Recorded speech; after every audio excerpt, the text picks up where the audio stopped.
కొంతమందికి చాలా పెద్ద మొత్తంలో డబ్బుంటుంది. కానీ ప్రతి ఒక్కదాన్ని జీవితంలో ఉచితంగా రావాలని చెప్పి ప్రాధేయపడడం, అడుక్కోవడం. ఎప్పుడైతే పిసనారి తత్వంతో కూడినటువంటి మనస్తత్వాన్ని అలవరుచుకుంటారో, అప్పుడు డబ్బనేది మీ నుంచి దూరమవుతుందే తప్ప, డబ్బు మీ జీవితంలోకి రాదు. కనుక ఈ రోజుటి నుంచి ఒక వస్తువుని ఏదైనా కొంటున్నారు అనంటే, మీరు దాంట్లో బార్గెనింగ్ కూడా చేయకండి. ఫైనల్ రేట్ ఎంతిస్తారు? ఇంతే అడగండి. మీరు ప్రస్తుతం కొనగలిగితే దాని తర్వాత కొనుక్కోండి. లేదా కొంచెం టైం ఇచ్చి తరువాత కొనుక్కోండి. అంతేకానీ ఇది ఇంతకియ్యండి, అంతకియ్యండి అని గోర్చి, గోర్చి వాళ్ళు ఏదో బాధపడిపోయి ఆ ప్రోడక్ట్ అమ్మారు అని అనుకోండి.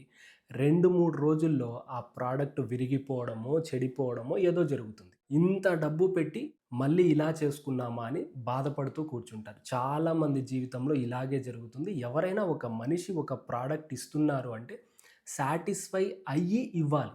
అప్పుడు ఆ ప్రోడక్ట్ మీకు ఉపయోగపడుతుంది. కనుక ఈ అత్యుత్తమమైన టెక్నిక్ మా దగ్గర నుంచి మీరు అందుకున్నారు కనుక ఆచరణలో పెట్టండి. మీ జీవితం చాలా అద్భుతంగా ఉంటుంది. మంచి మనస్తత్వాన్ని అలవర్చుకోండి. పిసనారి థాట్స్‌ని పక్కన పెట్టేసేయండి. మీరు మాతో మాట్లాడి మీ సమస్యలకి పరిష్కారం తెలుసుకోవాలి అంటే ఇక్కడ స్క్రోల్ అవుతున్న నంబర్‌కి కాల్ చేసి ఫోన్ అపాయింట్‌మెంట్ తీసుకొని మాట్లాడొచ్చు.